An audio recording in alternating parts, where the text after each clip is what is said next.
So about 2 years ago, I started a project called Piston, and I believe it is now today the internet's best performing code execution engine. The scope of this project has grown a lot over the last 2 years. Now it has a public-facing API, it's integrated into over 1,000 Discord servers, and the public API is being used by hundreds of other websites and other applications. And these numbers continue to grow each day. Now the reason I wanted to make this video is because there was a lot of research and learning and a lot of trial and error that went into making this a really excellent project. And to be clear, this was absolutely not a good performing engine in the beginning, but now it is. So we're going to talk about two things. We're going to start by discussing what exactly this project is and what it does, and then we're going to talk about how we brought it from the beginning to the present. So apart from the title, you've already gathered this is a code execution engine, and that basically means that we can feed it a language and some source code, and it will execute that in a sandbox environment, and it will spit back the result. And although there's a number of different use cases for this project, in the context of the Engineer Man community, we use it for code execution within Discord, and then code evaluation for Engineer Man Knowledge Center challenges and contests. And because we authored and control this project, we have a great deal of flexibility to get it to do whatever we need. So look at a couple examples of where it's used. The first is which is through the public API. Basically you send it some JSON with the language source and then optional arguments, and then it sends back the language, the version, and the output. You can see here in the source I wrote print hello, and then in the output you can see it's just the word hello. The second example of where it can be used is through Discord. In Discord, once you install the bot, which you can see on the right hand side here, I run code, you can type the word /run, gives you a little example here. And then you're able to actually run some code. So if I wanted to run some Python, I could do /run Python, triple backtick, print, hello, triple backtick, hit enter, and then it runs the code. The purpose of iRunCodeBot is to take in the input from the user, parse it out, send it to Piston, take the result, send it back to the user. And thanks to an Engineer Man team member named Bratwurst, this works really well. And I believe it's a big reason why it's in over 1,000 servers with only being public for about 2 to 3 months. So now that you've seen how Piston works and some of the places that it's integrated in, let's talk about the history of it and kind of where it started and where it is now. When building this project, there was really only two major design goals, and it was to be fast and it was to be secure. And out of those two design goals, making it secure was by far the most challenging. The problem with the code execution engine is that it needs to take in any code and execute it as is, and that code can be extraordinarily hostile. So Piston needed to be designed such that when somebody gave it hostile code, it was able to resist any of the negative effects that code might have. So if someone wants to run bash and they want to type rm-rf/, Piston needs to be configured in such a way to where that won't delete the entire system. So as we began to brainstorm what the best option would be, the decision seemed obvious, and that was to use Docker. And as it turned out, Docker was a fantastic fit security-wise because Docker containers cease to exist once they stop running, which means even if somebody were to run rm-rf/, as soon as the container stops, it's like it never happened anyways. And then with Docker, we were able to set resource limits so a particular container could not overuse resources. But there was one teeny tiny problem, and that was Docker is so slow. And when I say slow, of course, I mean slow for our use case. It's perfectly fine for Docker's normal use case of containerized deployments. We really ran into two problems. The first was that Docker could not start containers fast enough, and the second is that the Docker daemon is synchronous, which means if you send 3 requests to start containers, they happen one after another. Docker is not able to parallel start containers. This was a major problem because not only did we incur a 2 to 4 second delay before it would even start executing code, if we were to queue up 10 executions in a row, it could not do all 10 at once. In the end, the user experience ended up being really poor. People would execute their code and it would take several seconds. And then of course, if more than one person was trying to execute code at once, it took even longer. So after that didn't work, we experimented with something called Docker in Docker. And the whole idea behind this approach is we'd have a single Docker container that inside of it would have a bunch of Docker daemons. And by doing that, it made it possible to artificially parallelize the execution of code. Now, while this did solve the problem of executing more than one code at once, it did not solve the problem with how fast the container would start, which meant we still incurred the overhead of the container starting at the time of execution. Finally, after some additional research and experimentation, we landed on the actual correct answer, and that was to use Linux containers, aka LXC. Obviously, using LXC is going to come with a small trade-off, and that's an installation complexity. Obviously, a Docker file for Docker would have been a lot easier than what we have now, which is just a really long README of things to run to install. This is of course something that we're improving on an ongoing basis, and this particular problem we're probably going to solve by just making an image of the container. So rather than distributing instructions on how to set up that image, we'll just distribute the image directly.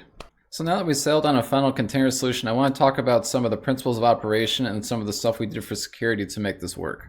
So the first step to code execution is when a request comes into the API to execute some code, it writes out a text file that contains the source code and a text file that contains new line separated list of command line arguments.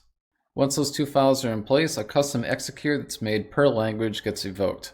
And all the executors all work roughly the same way. A simple executor for something like Python looks like this. Change directory into the temporary directory that contains the source and args file, and then write the args file to the standard in of xargs -d new line. And what this says is take that new line separated list of arguments and send it into the command timeout -s kill 3 Python 3.8 code. And for those of you who don't know what timeout -s kill 3 means, this basically says run the following code, and if it takes longer than 3 seconds, hit it with a kill signal. And this is one of the two mechanisms that ensures user-submitted code cannot run longer than 3 seconds. Now, of course, not all executors are simple. For Java, for instance, Java requires that the name of the file be the name of the class. This is, of course, problematic because we don't know the name of the class until the user submits their code. But no problem, using a little grep magic, we're able to figure out exactly what the name of the class is, and then we can rename the file before we compile it, and then the final command here looks a lot like the one from Python. We also cap the compilation of the code at 10 seconds, just in case it takes a little longer. Of course, Java-C is pretty fast, but if there's a lot of commands coming in all at once, then it could take a little bit longer. It's probably worth mentioning that Piston runs on a $5 a month single shared core 1 GB machine from DigitalOcean, and it still is able to perform tens, if not hundreds of requests per second. So it basically has nothing to work with, and it's still doing fine. And once execution finishes, any output is written to standard out, which is then captured and then sent back to the user. Once the output is sent back to the user, then a cleanup routine begins. And this cleanup routine does two things primarily. First, it looks for any processes that are owned by the user that started the execution, and it sig kills them. And then it looks for any files that are owned by that user in /temp, and it deletes those. And at the host level, it just wipes out the temporary path and kills anything that's left over. There's a lot of redundant cleanup here just to make sure that it gets everything. Because one of the popular ways in the beginning to break this mechanism was to run it out of space or run it out of memory. Now let's start to talk about security, and in the beginning I urge everybody to try to break this mechanism using any means they wanted to. They could try to run it out of memory, they could run it out of hard drive space, they could just fork bomb it, they could do whatever they wanted. I encouraged it. And people did succeed in breaking it all the time. And from that, we just slowly chipped away at it, and we worked out those problems to make sure that they couldn't break it anymore. And I just checked the uptime on Piston, and it's been online for 701 days without being dropped offline. And at this point, it's so stable and reliable and well working that I don't know that anybody's ever going to knock it offline again. And yes, that is a challenge and an open invitation. I encourage each and every one of you, if you have the time or desire, to come and try to break Piston. So how did we achieve 701 days of uptime? Well, it's all written right here. Let's review some of it. So LXC, just by nature of being a container with absolutely no additional hardening, already offers a great deal of security in that it's a completely separate thing from the system that it's on. The first step we did to harden it is to disable outgoing network interaction, and this was mostly just to make sure that my bandwidth couldn't be wasted and that nobody subscribes Piston to a botnet or something like that. It's not really a security measure where they could break it any easier. I'm actually going to skip down a little bit here because this one's important. The second step we did is we're running all of these operations as a variety of unprivileged users. The problem is, since we're not using Docker anymore, we can only set resource limits for the entire system. This is problematic because if two people are executing code at the same time and one uses up all the resources, then the other can't do anything.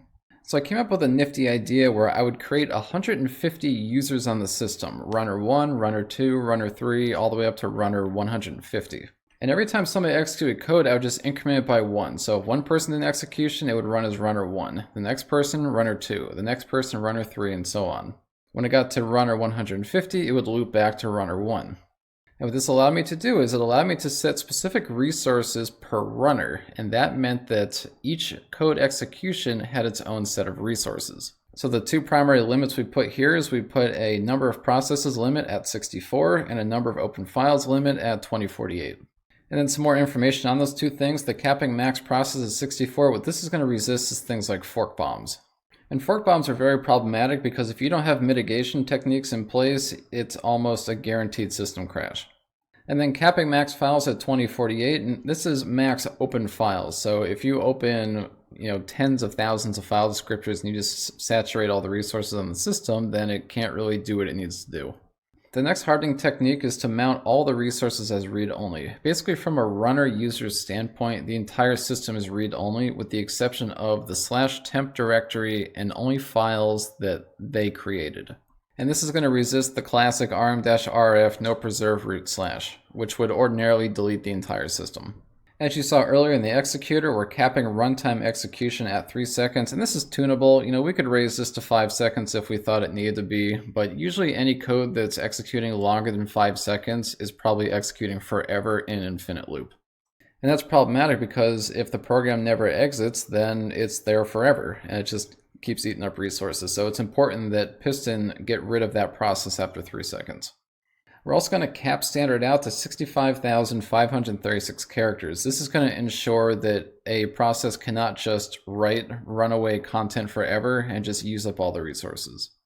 And then the last hardening step is we're going to sig kill misbehaving code. We're not going to try to gracefully shut it down. There's no sig term or sig int. We're actually going to kill -9 it because it's processes that they're not modifying files. There's no risk of corruption. We need to just kill it and get it off the process table. And that's it for Piston, the Internet's best performing code execution engine. As you probably know now, although it seems like a pretty simple thing, there's actually a ton that goes into it. And as I said, this is a public mechanism, meaning you are free to use the OpenJSON API, or if you have a Discord server, you can install it to your Discord server by going to emkc.org/run. The project is also entirely open source. If you'd like to modify it or update it or install it locally, you're more than welcome to do that as well. This is a really interesting project to build, and it's been going on for about the last couple years, and we have tons of new features planned for it. Piston also represents one of the major successes for the Engineer Man Discord server. Anyway, I hope everybody learned something after walking through kind of some of the research and the thinking on how to build something like this. I know that me personally, I have a lot more knowledge having gone through this exercise and building this project. As always, if you have any questions or comments about anything you saw in this video, please be sure to let me know in the comments. Thanks a lot for watching, and I'll see you in the next video.